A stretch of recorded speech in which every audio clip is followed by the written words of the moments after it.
Ladies and gentlemen, life is a constant interplay between opportunity and difficulty. Every day problems come knocking, some quietly, some loudly, and some disguised as opportunities in work clothes. And here's the truth. Problems are not signals to stop. They are signals to start thinking, acting, and growing. Most people try to avoid problems. They dodge them, complain about them, or hope someone else will solve them. But here's what I've learned. If you run from your problems, they will grow legs faster than yours. The key to winning in life is not avoiding problems, but learning to attack them. Let me tell you something important. If there's one thing that can cost you the most in life, it's waiting too long to deal with reality. Problems are like weeds. You don't have to plant them. You don't have to water them. You don't even have to invite them. They'll show up on their own. But if you turn your head and pretend they aren't there, they'll take over your whole garden. The moment you notice one, you've got to bend down and pull it out before it spreads. Most people don't lose in life because they lack intelligence or talent. They lose because they delay. They see a leak in the roof and hope the sun will keep shining. They notice tension in a relationship and think it will just work itself out. They watch their finances slipping but convince themselves that next month will be better. But here's the truth. Time doesn't heal neglect, it compounds it. Every day you ignore the truth, it gets a little stronger and you get a little weaker. When I was young, I learned something that stuck with me. The problems you deal with early are like small debts. They're uncomfortable but manageable. The problems you postpone turn into debt with interest, and the interest is paid in stress, regret, and lost opportunities. That's why successful people are quick to face what's real. They don't wait for the perfect moment. They don't wait until they feel ready. They tackle it while it's still small enough to handle. Facing reality doesn't mean you have to like what you see. Sometimes you'll discover that the truth is painful. Maybe the business numbers aren't where they should be. Maybe the habits you thought were harmless are actually holding you back. Maybe the people you trust are not the people you should trust. But the pain of seeing the truth now is far less than the devastation of ignoring it. When you deal with a problem early, you have options. You can strategize. You can adjust. You can recover. But if you keep avoiding it, eventually it will dictate the terms. It will make the choices for you, and they won't be in your favor. That's why life rewards the person who says, "Let me see the worst of it right now." Because once you see it, you can do something about it. Now, some people say, "I don't like to focus on problems. I'm a positive thinker," and I understand that. But let's be clear, facing the truth is not negativity, it's responsibility. Positivity without responsibility is just daydreaming. It's like smiling at the weeds and hoping they leave. Real optimism says, yes, there's a problem, but I have the ability to solve it, and I'll start today. So the next time life presents you with something unpleasant, resist the temptation to turn away. Walk straight toward it. Call the meeting you've been avoiding. Check the numbers you've been afraid to look at. Have the conversation you've been postponing. The sooner you step into reality, the sooner you regain control. And control is the foundation of confidence. Remember this, reality faced early becomes a manageable challenge. Reality ignored becomes a crisis. And the distance between the two is usually just a matter of time and courage. You can't control everything that happens to you, but you can control how soon you face it. And that one decision to step up instead of step away can change the entire direction of your life. It's amazing how two people can look at the exact same situation and see something completely different. One person sees a wall, the other sees a ladder leaning against it. One says, "This is the end." The other says, "This is the beginning." And the difference isn't in the facts. It's in the frame. Life doesn't just hand you problems, it hands you a point of view. If you don't choose the right one, the problem will choose it for you, and it won't be the one that helps you grow. Your perspective is the lens through which you interpret the challenge in front of you. If the lens is clouded with fear, resentment, or self-pity, everything looks heavier, darker, and more hopeless than it actually is. But if the lens is polished with curiosity, determination, and faith in your ability to adapt, suddenly the very same problem looks like an opportunity in disguise. The truth is, problems are rarely as catastrophic as they first appear. The initial shock has a way of magnifying them in your mind. It's like standing at the foot of a mountain. From there it looks impossible. But start climbing, and you realize it's just a series of steps. Change your angle, and the impossible becomes the achievable. The mountain doesn't shrink, but your perspective grows. I've seen people let small challenges stop them because they never took the time to see them differently. They focused on the difficulty so much that they couldn't see the possibility. And here's the tragedy. When you stare only at the difficulty, you start to believe that's all there is. But every difficulty carries with it an equal or greater opportunity if you train your eyes to look for it. Changing how you see a problem doesn't mean you're pretending it's easy. It means you're deciding to approach it from a place of power instead of weakness. You're saying, I may not like this situation, but I can use it. That shift is where creativity shows up. That's when your mind starts working for you instead of against you. Think about a time in your life when something went wrong, but later you realized it was the best thing that could have happened. Maybe you lost a job, and that pushed you into a career you actually love. Maybe a relationship ended, and it gave you the space to grow into someone better. At the time it felt like a disaster, but with distance you saw it was a gift. Perspective turned pain into progress. When you make it a habit to see problems from multiple angles, you rob them of their power to intimidate you. You can look at the setback and say, yes, this will take effort, but it will also make me stronger. Or yes, this might slow me down, but it might also steer me towards something better. That's not wishful thinking, that's strategic thinking. And here's the beautiful part. Once you learn to adjust your perspective, you start to apply it to everything. A tough day at work becomes a lesson in patience. A disagreement becomes a lesson in communication. A failure becomes a lesson in strategy. The world doesn't suddenly get easier, but your ability to handle it increases. And when your capacity grows, the same problems that used to overwhelm you now look like warm-up exercises. So the next time you're faced with a challenge, before you act, pause and ask yourself, what else could this mean? What else could this lead to? How can this serve me? Because the moment you change how you see it, you change how you deal with it. And that changes everything. One of the greatest mistakes people make when facing a challenge is trying to take it all on at once. They look at the whole mountain and convince themselves it's too high, too steep, too exhausting to climb. And so they freeze. They put it off. They talk themselves into doing nothing. But here's what I've learned. Almost any problem becomes manageable when you divide it into smaller parts. You don't have to solve everything today. You just have to solve the next piece. It's like eating a meal. You don't try to swallow it in one bite. You take it forkful by forkful. The same is true for problems. Break them down into their components, and suddenly they stop feeling like monsters and start looking like projects. Projects have beginnings, middles, and ends. Monsters just chase you until you run out of breath. When you dissect a problem, you give yourself room to think clearly. Instead of drowning in the big picture, you can focus on one detail at a time. First, identify the root cause.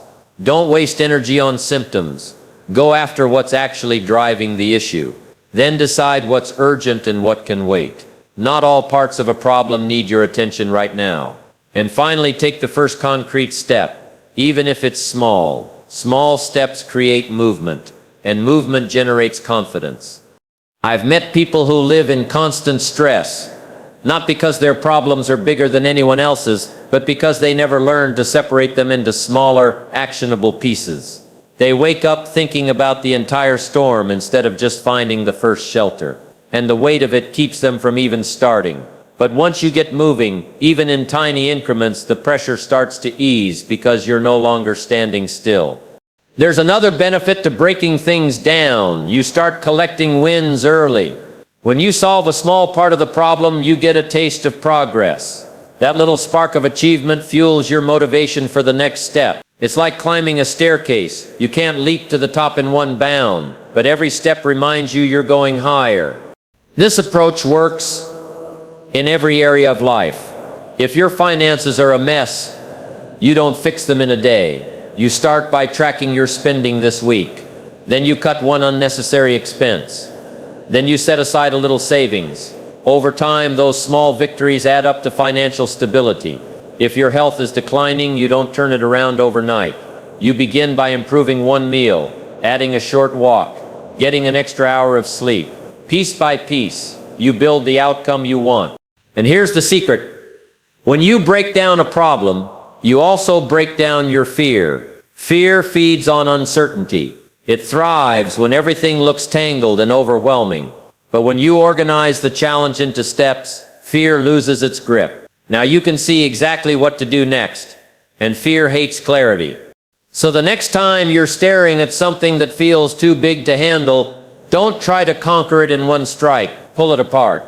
Ask yourself, what's the first piece I can take care of today, and then do just that. Tomorrow, take the next piece. And before long, you'll look back and realize the mountain you once thought impossible has been climbed, one steady, deliberate step at a time. Too many people wait until the storm is overhead before they start looking for an umbrella. They live as if challenges will give them advance notice, as if trouble will politely knock and say, I'll be arriving in 3 months, you might want to get ready. But life doesn't work like that. Problems don't send invitations, they just arrive. Often when you're least prepared. That's why preparation is not optional, it's essential. The time to learn to swim is not when you're already in deep water. The time to build strength is not after you've been knocked down. You prepare when the seas are calm, so when the waves come, you already know how to navigate. Waiting until you're in the middle of a crisis to gather the tools, skills, and relationships you need is like trying to build a shelter in the middle of a hurricane. It's possible, but it's exhausting and dangerous.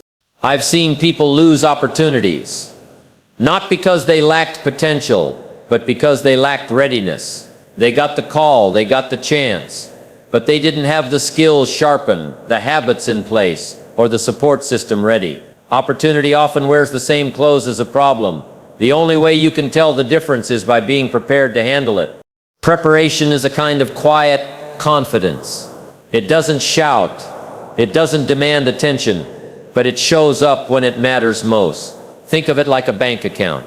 Every skill you develop, every habit you strengthen, every lesson you learn, that's a deposit. And when trouble comes, you make a withdrawal. If you've been depositing regularly, you've got plenty to draw from. If you haven't, you're bankrupt at the exact moment you need resources. And it's not just about skill, it's about mindset. If you've trained yourself to think strategically, to stay calm, to adapt quickly, you're already ahead before the problem even arrives. Most people fall apart in a crisis not because the challenge is impossible, but because their minds weren't trained for the pressure. Just like an athlete practices long before the big game, you have to train your thinking long before life tests you. Here's the beauty of preparation. It transforms fear into readiness. When you're unprepared, fear grows loud and heavy. But when you've done the work, that fear turns into focus. You're not scrambling to figure out what to do. You're simply executing what you've already practiced. It's the difference between guessing and knowing. You don't have to prepare for everything, but you do have to prepare for the kinds of storms that tend to visit your life. If you're in business, study the market before it changes. If you're a leader, learn to communicate before conflict arises. If you're building a family, strengthen those bonds before stress tests them.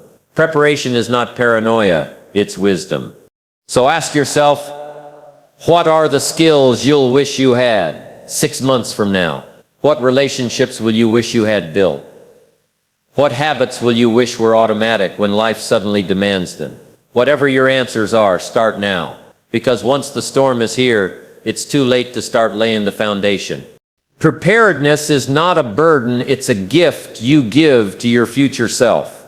It's the quiet assurance that when life throws something your way, you won't just survive it, you'll handle it with strength, clarity, and even a little grace.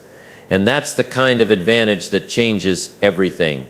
When a problem shows up, the first battle is rarely the one outside, it's the one inside. Most of the damage isn't caused by the situation itself, but by how we react to it. A challenge comes, and suddenly people lose their composure. They panic, they lash out, they freeze, they make decisions driven by fear instead of thought. And once emotions take over, logic quietly leaves the room. That's why one of the greatest skills you can ever develop is the ability to keep your mind steady when everything around you is shaking. Staying composed doesn't mean you ignore the seriousness of what's happening. It means you refuse to let your emotions dictate your choices. It's like being a pilot. If you're flying through turbulence, the worst thing you can do is jerk the controls out of fear. The best thing is to stay calm, trust your training, and make adjustments with precision. A clear head can navigate storms that a panicked mind would crash in. Here's the truth. The problem is not always the real problem. Often it's our emotional reaction that makes things worse. An argument isn't ruined by disagreement. It's ruined by shouting and losing respect. A financial setback isn't fatal by itself. It's made worse by impulsive spending or quitting out of frustration. The event might create pressure, but it's our lack of control that turns pressure into disaster.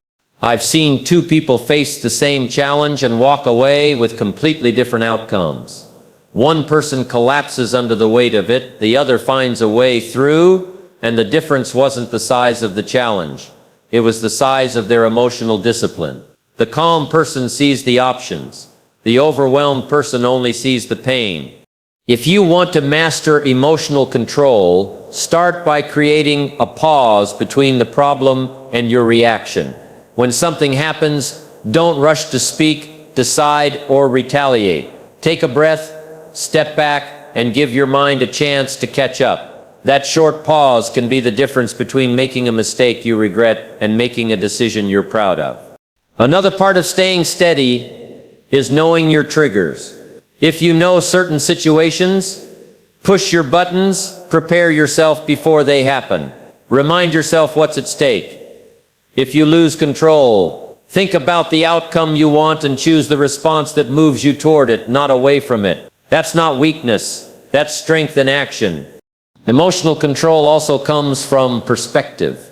When you remind yourself that most challenges are temporary, you stop treating them like permanent prisons. This doesn't mean they're easy, but it means you understand they're survivable.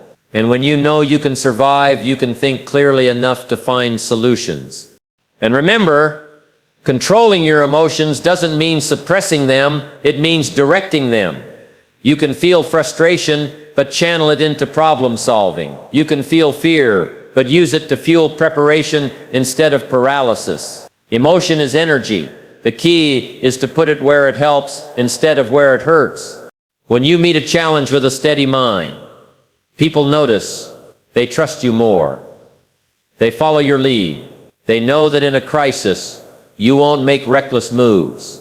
That kind of reputation is worth more than gold. The storms of life will always test your patience, your resolve, and your strength. But if you can master yourself in the middle of those storms, you've already won half the battle. Because once you control your mind, no problem, no matter how loud or sudden, can control you. Every difficulty we face carries a message, but most people never stop long enough to hear it. They're so eager to escape the discomfort that they miss the lesson hiding inside the struggle. And yet the lesson is often more valuable than the solution itself. A solved problem gives you relief, but a learned lesson gives you wisdom, and wisdom pays dividends for a lifetime. It's easy to think of problems as interruptions, as inconveniences, pulling you away from what you should be doing. But what if they are exactly what you should be doing? What if that setback is the very thing shaping you into the person you need to become for the next level of your life? Life doesn't send challenges just to slow you down. It sends them to grow you up. When you treat every problem as a teacher, you begin to ask different questions. Instead of why me, you ask, what is this trying to teach me? Instead of when will this end, you ask, how can I come out of this stronger? That shift turns you from a victim of the situation into a student of it. And the best students are the ones who keep their eyes and ears open, even when it's uncomfortable. Sometimes the lesson is about yourself. Maybe the challenge is showing you that you've been neglecting discipline. Maybe it's revealing that your patience isn't as strong as you thought. Or perhaps it's teaching you that you can endure far more than you believed possible. These insights don't come from reading a book, they come from living through something that tests you. Other times, the lesson is about how the world works. You discover the importance of preparation. You learn how quickly circumstances can change. You see the value of building relationships before you need them. These aren't just nice ideas, they're survival skills. And once you learn them, they become part of your instinct, guiding your choices long after the problem is gone. The challenge is that lessons often arrive in disguise. They show up wrapped in frustration, failure, or loss. They don't look like gifts until you've unwrapped them, and unwrapping takes patience. You might not recognize the value of the experience until weeks, months, or even years later. But if you train yourself to look for meaning while you're still in the middle of it, you'll find you can shorten the distance between the pain and the payoff. One thing I've noticed is that people who grow the fastest are the ones who reflect the most. They take time after a problem is resolved to ask, what worked, what didn't? What will I do differently next time? Without that reflection, life has to keep sending the same lesson over and over until you finally learn it. But once you've absorbed it, you're free to move on to bigger and better challenges. There's a saying that experience is the best teacher. That's only half true. Evaluated experience is the best teacher. Plenty of people go through hardships and come out no wiser because they were too focused on getting out of it to take anything from it. But if you're willing to study your own struggles the way a scientist studies a discovery, you'll start to see patterns, principles, and truths that give you an edge in every area of life. So the next time you face a challenge, don't just focus on solving it. Focus on learning from it. Problems will come and go, but the lessons you extract will stay with you forever. And over time, those lessons will become the tools, the shields, and the strategies that make you not just a survivor of life's storms, but a master of them.